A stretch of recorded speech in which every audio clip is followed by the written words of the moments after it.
हाँ, अभी जैसे ही दोस्तों सबसे पहले क्या करना है, अब मैं इस अकाउंट, मान लीजिए मेरा ये नया अकाउंट है, इस अकाउंट में मैंने क्या करना है, एक्सचेंज पे जाकर के आज लाइव हो चुका है, तो मैं इसको सेल आउट करना चाहूंगा। लेकिन सेल आउट करने से पहले मुझे एक कार्रवाई करनी है, वो क्या करनी है, इस पे थ्री आइकॉन पे क्लिक करना है। थ्री आइकॉन पे क्लिक करने के बाद, थ्री आइकॉन पे क्लिक करने के बाद मुझे क्या करना है, सॉरी, हाँ इसी पे 3 नंबर ऑप्शन देखिएगा, माई प्रोफाइल एडिट।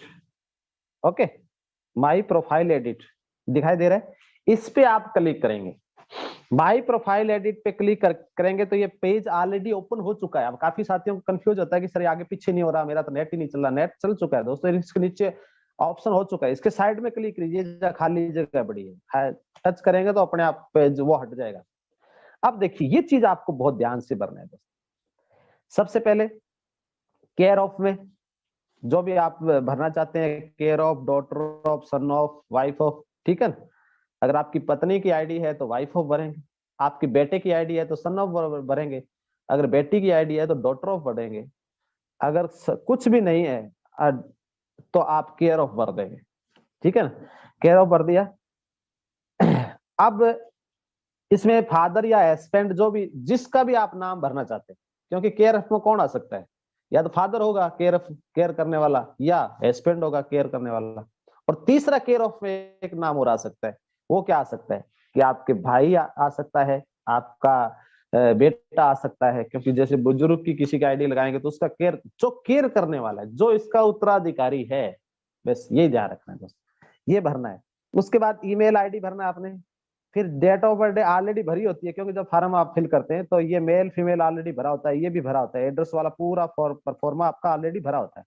अब डायरेक्ट जाएंगे दोस्तों केवाईसी पर। कहाँ जाएंगे, केवाईसी डिटेल पे। ये देखिए, इस केवाईसी डिटेल के अंदर हमें चीज ध्यान रखना है, सबसे पहला नंबर क्या भरना है, पैन कार्ड।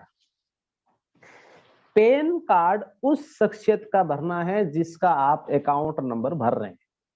पैन कार्ड उस शख्सियत का भरना है, उस व्यक्ति का भरना है जिसका आप अकाउंट डिटेल, बैंक डिटेल भर रहे हैं। ओके, उसके बाद आता है आधार कार्ड। आधार कार्ड उस, जिस व्यक्ति के नाम से ये अकाउंट ओपन किया हुआ है, जैसे मान लो ये अकाउंट मेरे नाम से है तो मेरा आधार कार्ड आएगा, मैडम के नाम से है तो मैडम का आधार कार्ड आएगा, बेटे के नाम से है तो बेटे का आधार कार्ड आएगा, माता के नाम से है तो माता का आधार कार्ड आएगा, पिता के नाम से है तो पिता का आधार कार्ड। जिसके नाम से ये अकाउंट है, अकाउंट कौन सा, स्कीबो सेविंग अकाउंट, बैंक अकाउंट नहीं। ये दो चीजें भरते हुए समय ध्यान रखना है, pan card bank account number जिसका भरते हैं उसका भरना है, और आधार कार्ड उसी का भरना है जिसके नाम से, अब मैं वही भाषा यूज करनी पड़ेगी, सॉरी सोनी सर, कि जिसकी आईडी लगी हुई है, ठीक है ना, क्योंकि आईडी भाषा समझ में आसान से आती है। तो ये चीज आपको करना है। Okay, sorry.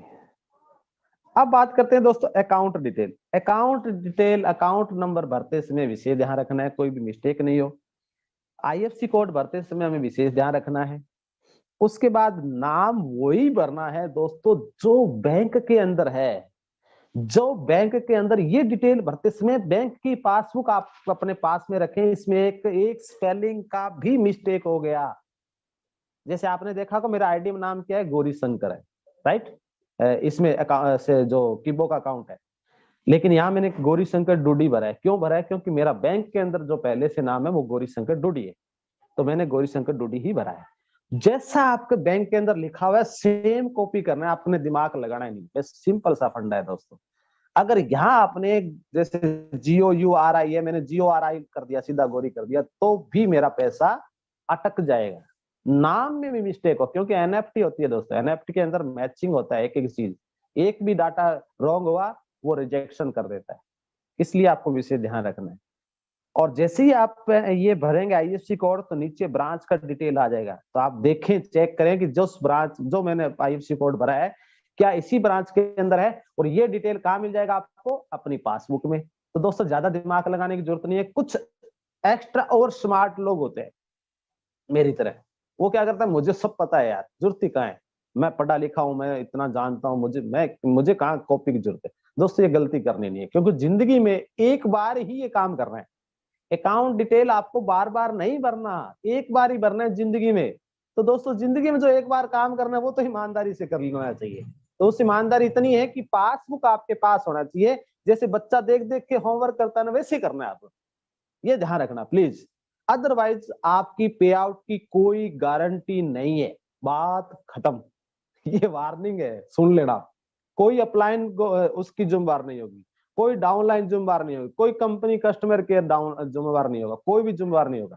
उसके लिए फिर आपको कुछ दिन के लिए, जैसे सरकारी दफ्तर में भटकते हैं ना छोटे छोटे कामों के लिए, वैसे भटकना ही पड़ेगा, फिर आपको वेट करना ही पड़ेगा, मत्था मारना ही पड़ेगा। ये ध्यान रखना। इससे बेटर है कि ये गलती करें ही नहीं, क्योंकि काफी लोग भटक रहे हैं अभी भी, कोई 15 दिन से, कोई महीने से। तो ये गलतियां होती है और वो मानते नहीं, आखिर में मानना ही पड़ता है। तो ये चीज ध्यान रखना है दोस्तों, इतना काम आप ईमानदारी से कर लेना। ये चीज आपको समझ में आ गया, अब आपको क्लियर हो गया। अब प्रोफेशन देखो, मैंने भी नेटवर्किंग डाला है दोस्तों, ऐसा नहीं है। प्रोफेशन जो भी आपका गर्व से कहिए, जो भी आप जानते हैं भाषाएं। काफी लोग कहते हैं सर ब्लड ग्रुप मेरा नहीं है, तो दोस्तों सरकारी हॉस्पिटल में तो फ्री में होता है, जांच करवा लीजिए, 5 मिनट का काम है। या 50 रुपए बाहर लेबोरेटरी में दे करके आप 5 मिनट में वो दे देगा रिपोर्ट। आप होना चाहिए आपका, अरे हमें पता तो होना चाहिए हमारे में कौन सा खून दौड़ रहा है हमारी रगों में। ठीक है, जो मदर लैंग्वेज है वो आपने भरना है, हिंदी इंग्लिश जो भी है, और जो आप भाषाएं जानते हैं वो भाषाएं आप लिख सकते हैं। ओके, तो ये दोस्तों, ये करने के बाद अब देखो कितना अच्छा ये सिस्टम दिया है। ये सारी चीजें आपको चेक करते हुए ऊपर जाना है, स्क्रॉल करते हुए। ऐसा नहीं है कि जल्दी जल्दी ऐसे किया और सब नहीं, जल्दबाजी नहीं करनी, आराम से देखते जाएं, आराम से देखते जाएं, आराम से देखते जाएं। 10 बार इसको कंफर्म करें, उसके बाद सबमिट करें। ये सबमिट का बटन है, कंफर्म कर दीजिए, ये हो जाएगा। ओके, ये है दोस्तों केवाईसी। ये करने के बाद आपने वापस से डैशबोर्ड पे जाना है, फिर वापस से आपने माई प्रोफाइल एडिट पे जाना है। ध्यान दें प्लीज, आपने एक बार ये करने सबमिट कर दिया, उसके बाद आप डैशबोर्ड पे क्लिक कर दिए, फिर वापस माई प्रोफाइल में जाइए और अब चेक कीजिए जो प्रोफाइल मैंने भरा है क्या सभी कंप्लीट है, सब कुछ सही है, एक्यूरेट है, कंप्लीट है। ठीक है, इसका स्क्रीनशॉट ले लीजिए सारा कुछ, कोई दिक्कत नहीं है, क्योंकि अभी आपका अपलाइन पूछे या आपका सीनियर पूछे या कुछ दिक्कत हो तो आप क्लियर करें। ये एक बार चेक कर लें। ओके, और एक काम और कीजिए, कई बार क्या होता है आई साइट का भी वो दिक्कत हो जाती है। कई बार हमारा क्या है कि दिमाग, आंख देख रही है लेकिन दिमाग समझ नहीं रहा है, गलती को तो पकड़ नहीं पा रहा है, जैसे भूल भुलैया वाली बात होती है। तो आप ऐसे कीजिएगा, अपना ये डिटेल जो भरते हैं ना, इसको स्क्रीनशॉट लेकर के और अपना जो सीनियर है, एक्टिव सीनियर है, उसको पास भेज दीजिए, अपनी पासबुक की एक फोटो खींच के भेज दीजिए और उनको कहिए सर देखिएगा जो मैंने भरा है क्या सही है क्या। तो वो आपको क्या, कई बार के थर्ड आई जो होता है ना, थर्ड पार्टी, वो कंफर्म कर देती है आपने क्या गलती की है। कई बार नहीं पकड़ में आती है, ऐसा बहुत एक्सपर्ट से एक्सपर्ट बंदे गलतियां कर जाते हैं। गलतियां किसी इंसान से हो सकती है दोस्तों। तो ये डैशबोर्ड पे हो गया। अब दोस्तों मैं क्या करूं, मेरा अकाउंट नंबर बिल्कुल एक्यूरेट है, अब मुझे क्या करना चाहिए, एक्सचेंज पे जाना चाहिए, direct selling non stakeable coin पे जाना चाहिए, सबमिट का बटन दबाना चाहिए। मैं आज कंफर्म नहीं करूंगा क्योंकि ये डाटा मैंने कल के लिए रखा है, कल भी ट्रेनिंग में चाहिए ना, अब मैं दूसरे का डाटा थोड़ी ना लेके आऊंगा। तो ये इतने कॉइन पड़े हैं दोस्तों, कल के सिस्टम में हम करेंगे। आज के सिस्टम में मैं दूसरी सेकंड आईडी पे एड व्यू का मैं कंप्लीट कर देता हूँ। ये देखिए 4011 है, एड व्यू में जाऊंगा, प्लान एड में क्लिक करूंगा, ये हो गया, ये वॉच किया मैंने, बैक आया और 4011 की जगह 4013 हो गया। अब दोस्तों ये हो गया। उसके बाद रेफर लिंक, तीसरा ऑप्शन आता है एड व्यू के बाद में रेफर लिंक। जितने भी रेफर लिंक आपको यहाँ मिल जाएंगे। तो अभी आपके लिए इंपॉर्टेंट जो रेफर लिंक है वो दो ही है। कौन कौन से, सबसे पहला आता है सेविंग अकाउंट। अगर नए साथी हैं तो सेविंग अकाउंट का ही रेफर लिंक काम आना है। अगर आपकी एमपीपी एक्टिवेट हो चुकी है तो एमपीपी रजिस्ट्रेशन के लिए एमपीपी अकाउंट में आपको करना है, बस ये ध्यान रखना है दोस्तों। ये दो ही इंपॉर्टेंट है, बाकी सारे जो है ये इन फ्यूचर के प्रोजेक्ट है, इस पे कोई सवाल नहीं करे सर ये क्या है वो क्या है, जो जब आएगा तब अपने आप बता देंगे, आपको टेंशन मत लीजिए। हम आपके इससे ज्यादा वो है, एक्साइटेड है बताने के लिए, बड़ा शौक है, मैंने बड़ा शौक पाल रखा है मैंने बताने का। तो निश्चिंत रहिए। काफी सवाल एडवांस करते हैं सर ये डीटीएच कैसे काम करेगा, डीटीएच डॉट टी कैसे करेगा, ये क्या, ये छोड़ो आप, ये आने वाला समय जैसे आएगा आपका डीटीएच एक्टिवेट करके देंगे। और बोलो आपकी, हमारी जिम्मेदारी है, आपको डीटीएच नहीं चले ना तो हम बैठे हैं और बोलो आपको यहाँ ऑनलाइन ही आपका डीटीएच एक्टिवेट करके देंगे, आप निश्चिंत रहे।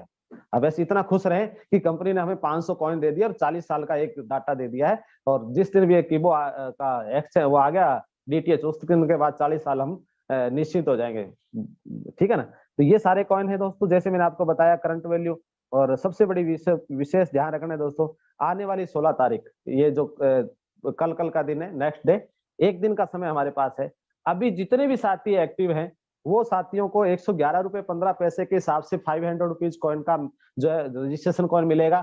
और 16 तारीख से जितनी भी आइडिया लगेगी 16 दिसंबर से, वो जो लाइव रेट होगा 135 के हिसाब से कैलकुलेशन होगा। ये विशेष ध्यान रखना, इसलिए ज्यादा से ज्यादा रेफरल का फायदा लें और कॉइन का बेनिफिट लें।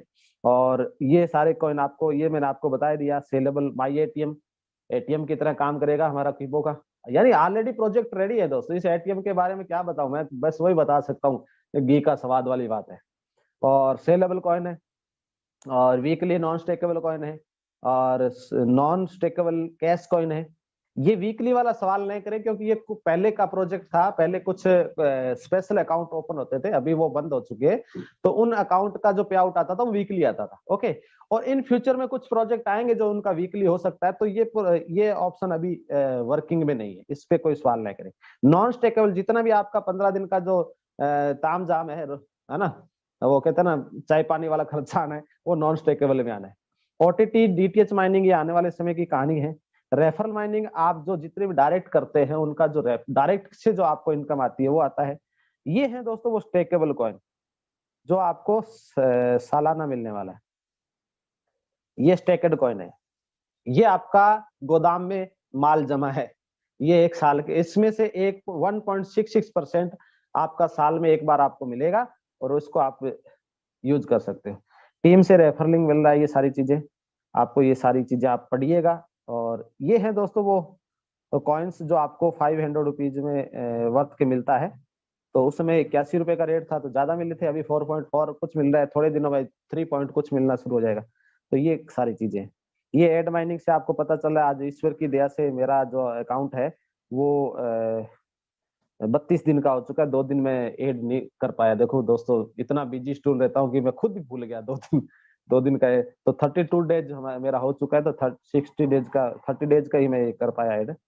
ये कूपन एक्टिवेशन का मैंने आपको बताता हूँ, कूपन माइनिंग वाला 114 कॉइन मुझे मिले हैं, जो एमपीपी के बाद मिलता है या वैसे भी आपको मिलता है। तो दोस्तों ये हमें बेनिफिट्स हैं, ये सारा सिस्टम है, ये सारा कुछ तामझाम है, ये कुछ जानकारियां हैं जो मैं आपसे शेयर कर पाया हूँ।